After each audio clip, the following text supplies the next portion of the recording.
هذا القرآن يوحدنا لطريق الخير يوجهنا الله تعالى أنزله ورسول الله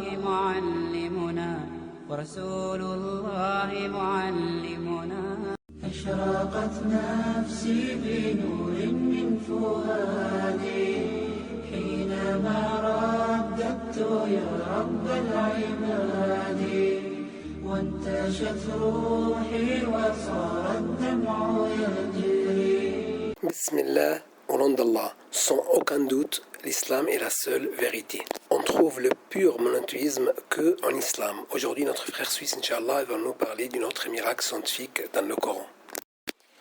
Au nom de Dieu, le tout clément, le tout miséricordieux. Masse d'eau maritime, mêlée mais distinguable. Allah, exalté soit-il, dit: Il a donné libre cours aux deux mers pour se rencontrer. Il y a entre elles une barrière qu'elles ne dépassent pas. Lequel donc des bienfaits de votre Seigneur nierez-vous? De ces deux mers sortent la perle et le corail. Sourate le tout miséricordieux, versets 19 à 22. Surat al-Rahman. La vérité scientifique. L'on ignorait que les mers salées n'ont pas une composition homogène jusqu'à ce que cela soit révélé en 1873 par l'expédition de Challenger qui dura 3 ans. Et ce n'est qu'en 1942 que l'on eut des résultats de longues études accomplies par des centaines de stations maritimes installées sur les mers et les océans. On trouva que l'océan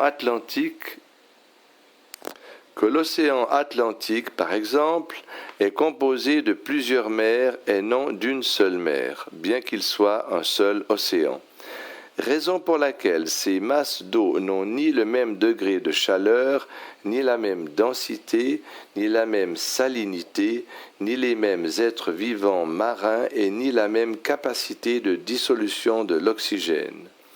Toutes ces disparités qui sont perceptibles dans le même océan sont encore plus aiguës quand l'on compare plusieurs mers telles que la mer Méditerranée et l'océan Atlantique ou telles que la mer Rouge ou le golfe d'Aden, qui se rencontrent à certains endroits. Il faut signaler à cet effet qu'en 1942, l'on sut pour la première fois qu'il y a des mers dans lesquelles des eaux de différentes origines se déversent sans pour autant que ces eaux acquièrent des caractéristiques homogènes. En réalité, les eaux de mer ne sont aucunement stables.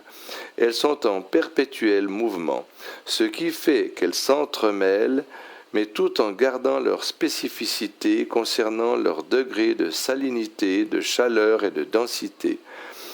Il va de soi que le flux et le reflux, les courants d'eau, les vagues, les tornades sont tous des facteurs qui favorisent le mouvement continuel des eaux de mer, mais sans toutefois que les masses d'eau maritimes, qui ont chacune des caractéristiques propres à elles, ne se diluent les unes dans les autres, ce qui donne l'impression qu'il y a une sorte de barrière qui sépare entre les mers qui se jouxtent dans un même océan ou un même endroit. Miraculeux. Aspect miraculeux. Les versets coraniques ci-dessus ont trait à deux mers salées avoisinantes qui s'entremêlent tout en préservant chacune leurs caractéristiques. Et ce, tout comme s'il y avait une barrière qui les empêchait de se diluer l'une dans l'autre. D'autre part, ces versets font allusion aussi aux perles et aux coraux que l'on ne trouve que dans les eaux salées, ce qui corrobore le fait que les eaux en question ici sont des eaux salées. Ce qui veut dire que le Coran parle des eaux d'océan et des mers qui ont des eaux salées, eaux qui apparemment forment une seule masse, mais qui sont en réalité des masses avoisinantes avec des caractéristiques différentes. Oui, apparemment, les océans et les mers salées qui se jouxtent forment une eau une seule masse d'eau qui a des caractéristiques homogènes. Mais en réalité, ce sont des masses d'eau différentes du point de vue du degré de salinité, de chaleur et de densité. On ne put se rendre à l'évidence de cette réalité qu'en utilisant les technologies modernes.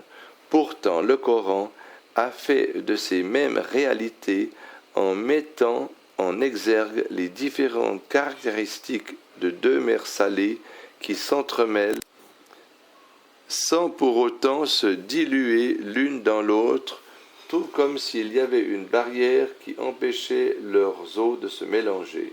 Cela ne prouve-t-il pas évidemment que le Coran est la parole d'Allah? Allahu Akbar.